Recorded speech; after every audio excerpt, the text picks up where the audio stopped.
Deuteronomy 6. The Lord told me to give you these laws and teachings, so you can obey them in the land he is giving you. Soon you will cross the Jordan River and take that land.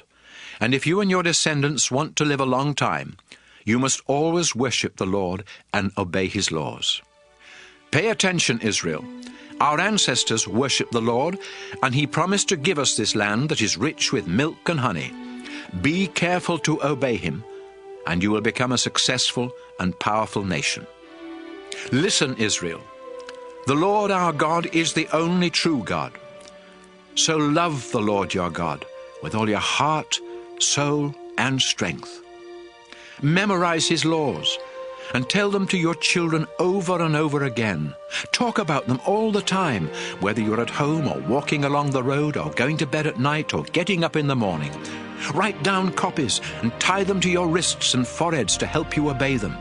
Write these laws on the door frames of your homes and on your town gates. The Lord promised your ancestors, Abraham, Isaac, and Jacob, that he would give you this land.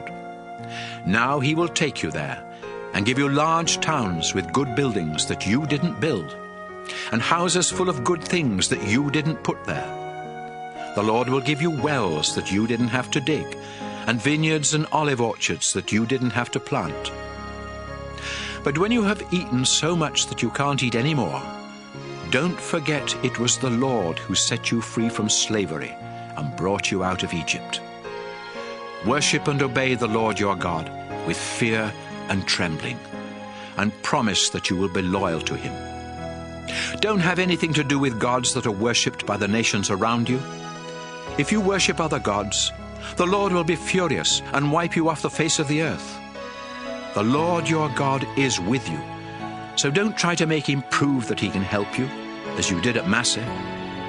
Always obey the laws that the Lord has given you, and live in a way that pleases him.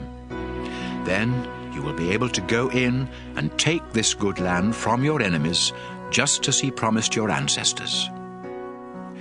Someday your children will ask, "Why did the Lord give us these laws and teachings?"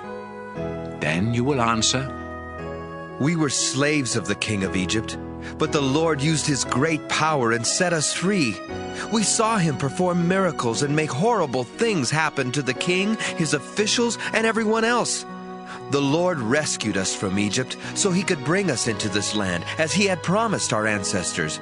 That's why the Lord our God demands that we obey his laws and worship him with fear and trembling.